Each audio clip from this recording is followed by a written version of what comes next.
Rappel des bases de vocabulaire de géométrie.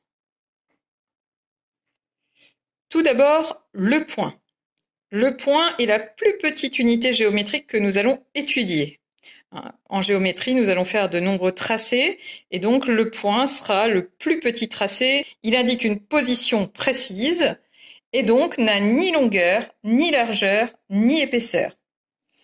Il est désigné par une lettre majuscule et est localisé de trois manières différentes, soit par une croix, ou bien un trait, ou une intersection.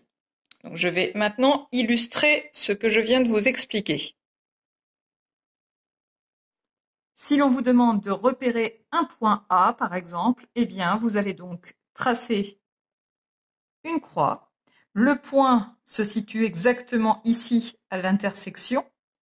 Et pour donner son nom, eh bien, vous indiquerez la lettre avec une lettre majuscule que vous ne collerez pas au tracé. Les lettres ne doivent jamais être en contact des tracés. Donc voilà ici un point A. Si l'on relie deux points, eh bien, nous allons tracer une droite. Donc ici, par exemple, je vais relier les points B et C. Donc un ensemble de points alignés constitue une droite. Et si je dois repérer un nouveau point sur cette droite, eh bien, je n'aurai qu'à indiquer un petit trait. Ici, ce trait va marquer également une intersection, donc sera suffisant pour repérer un point que je pourrai ensuite nommer également par une lettre majuscule. Enfin, certains points vont être directement repérables, comme ici, lorsque vous avez deux droites séquentes. Donc, pour rappel, les droites séquentes sont les droites qui se coupent. Eh bien, le point d'intersection est déjà repéré, donc je n'aurai pas besoin de faire aucun marquage, ni croix, ni trait, puisque le point est déjà bien indiqué et je n'aurai alors qu'à le nommer juste en dessous ou juste au-dessus. Voilà donc une synthèse des différentes manières de localiser une position par un point. La droite maintenant, eh bien la droite, comme nous venons de l'évoquer tout à l'heure, eh bien c'est un ensemble infini de points qui vont être alignés. Infini puisque la droite n'a ni début ni fin. Elle ne peut donc pas être mesurée. Alors pour la désigner, on pourra utiliser différentes techniques, soit avec une lettre minuscule, soit avec deux points. Alors prenons ici l'exemple de ces points. Eh bien, si l'on utilise une règle pour vérifier l'alignement, on pourra se rendre compte que ces points effectivement sont situés sur la même ligne. Donc un ensemble de points alignés eh bien, constitue une droite. Donc là, je vais pouvoir tracer ma droite. Cette droite, pour la nommer, eh bien, je pourrais utiliser les points que je souhaite. Donc, par exemple, elle peut s'appeler la droite AB. Alors, il faut savoir que quand on désigne une droite, eh bien, on utilisera donc les deux points que l'on entourera de parenthèses. Alors, moyen mémotechnique, les parenthèses qui ressemblent à des élastiques qui sont donc étirable, la droite peut être prolongée de chaque côté, elle n'a pas d'extrémité. Alors, on parle de la droite AB, ce qui signifie que c'est la droite qui passe par les points A et B. On peut donc également l'appeler la droite BA, puisqu'ici le sens n'a pas d'importance. Donc, je pourrais appeler cette droite BA. Bien sûr, on pourrait lui donner ici une quantité de noms, puisque nous avons différents points nommés qui la constituent. On pourrait l'appeler la droite EC ou bien la droite EB, peu importe. On peut aussi désigner une droite avec une lettre minuscule. Dans ce cas, eh bien, nous n'utilisons pas de point particulier de la droite pour la nommer et nous allons simplement l'appeler par exemple la droite D. Alors, on utilise souvent la petite lettre D comme droite. Si nous avons plusieurs droites, eh bien dans ce cas, nous allons régulièrement utiliser des appellations type D1, D2, D3 pour distinguer les différentes droites. On peut également utiliser, plutôt que des petits chiffres comme ici D1, eh bien on peut appeler les droites D, D' ou D seconde. Je vais retracer une troisième droite, D seconde, voilà, qui indique la différence entre ces droites.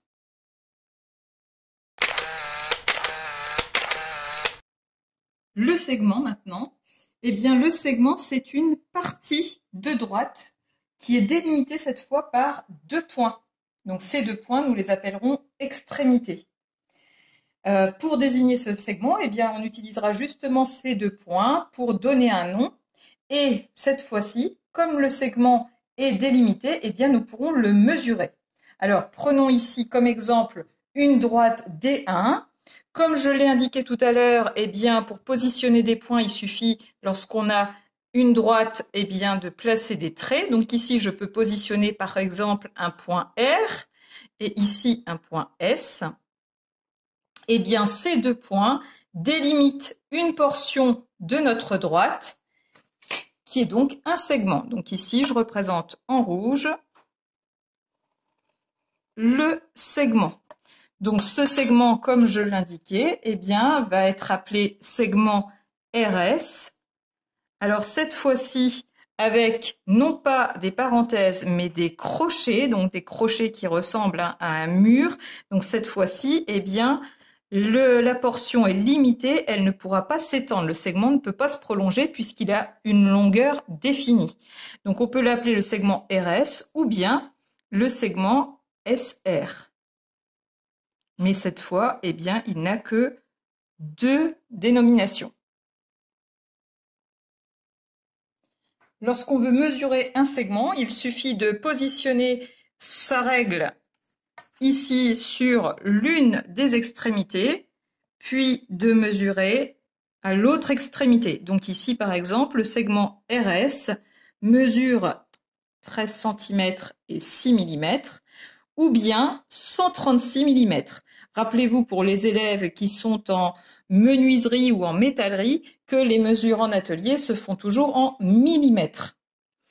Donc, le segment se mesure. On peut indiquer dans ces cas-là sa longueur. Je pourrais mettre que RS égale 13,6 cm. Dans ce cas, je n'ai pas besoin de mettre de crochet puisqu'il s'agit d'une longueur. Ou bien RS égale 136 mm. Alors un point particulier du segment que l'on vous demande souvent de repérer, c'est le milieu du segment. Pour trouver le milieu du segment, eh bien, il suffit de partager cette longueur en 2. Ici, donc, la moitié de 136, cela fait 68. Eh bien, je vais encore une fois placer mon 0 ici, mesurer ici 60 et encore 8 mm. Donc 68 mm, j'indique par un petit trait le point du milieu, que je pourrais appeler ici M comme milieu. Et pour repérer des longueurs identiques en géométrie, eh bien, nous pourrons aussi utiliser des petits signes. Donc ici, cette partie est égale à celle-ci. Donc pour bien indiquer que M est le milieu du segment, je pourrais symboliser ça ainsi. Bien sûr, la mesure peut se faire également à partir de l'autre extrémité. Je peux positionner mon 0 ici et faire ma mesure de ce côté. Alors voilà, ici je suis à l'envers. C'est plus simple en partant là, mais on peut mesurer bien sûr à partir des 2 extrémités. Le point M est donc à égale distance des 2 extrémités, c'est-à-dire que je peux vérifier au compas en pointant ici sur le point M, prendre mon écartement et m'assurer ici que l'écartement est bien le même de l'autre côté. Enfin, la demi-droite. Alors la demi-droite, eh bien c'est un ensemble infini également, puisque elle ne sera pas limitée. C'est un ensemble infini de points, mais avec une limite malgré tout d'un seul côté.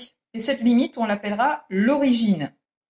Donc, étant infinie, elle ne pourra pas être mesurée. Alors, voici ici, une fois de plus, une droite que j'ai appelée cette fois X, toujours avec une lettre minuscule. C'est vrai que dans le cas des demi-droites, on utilisera plutôt X ou Y que la petite lettre D. Ensuite, eh bien, cette droite, pour la transformer en demi-droite, il va me suffire d'y placer un point que j'appellerai ici O comme origine. Et ce point va me permettre de déterminer la demi-droite OX.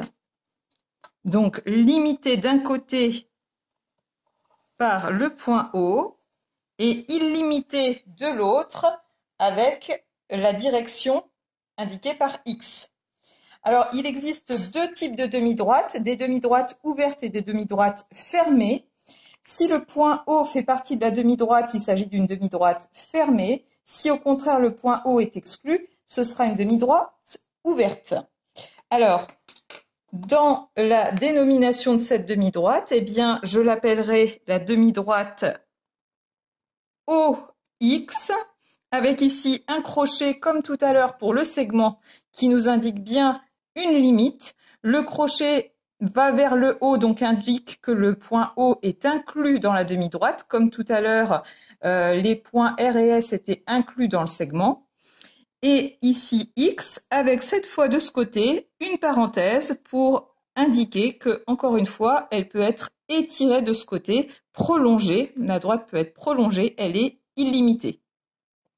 Alors, on peut aussi, si c'est une demi-droite ouverte, écrire OX de cette manière pour indiquer que O ne fait pas partie de la demi-droite. Mais c'est une écriture que de notre côté, nous n'utiliserons que très rarement. Donc, mémorisez surtout celle-ci. Pour la demi-droite, un côté fermé avec le crochet, un autre illimité avec la parenthèse.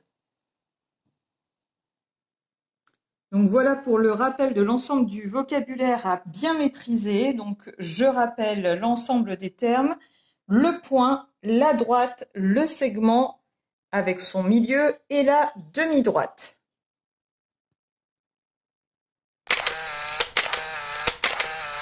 Enfin, avant de conclure, un rappel sur le matériel de base de géométrie que l'on vous demandera d'avoir toujours sur vous. Bien sûr, le crayon à papier. Je vous rappelle que tous les tracés doivent être faits au crayon à papier, sauf consigne inverse. Le compas. Alors, souvent, on associe le compas au tracé du cercle et des arcs de cercle. C'est tout à fait juste, mais le compas qui nous servira aussi comme outil principal pour reporter des mesures. L'équerre qui nous servira pour repérer des angles droits, tracer des droites perpendiculaires, mais aussi des droites parallèles. On verra ça dans une autre vidéo. Le rapporteur qui, lui, nous servira à mesurer des angles. Et enfin, la règle ou le réglé qui sera utile dans toutes les matières, le dessin industriel, la géométrie, bref, l'outil primordial. Je vous souhaite bon courage et à bientôt pour une autre vidéo.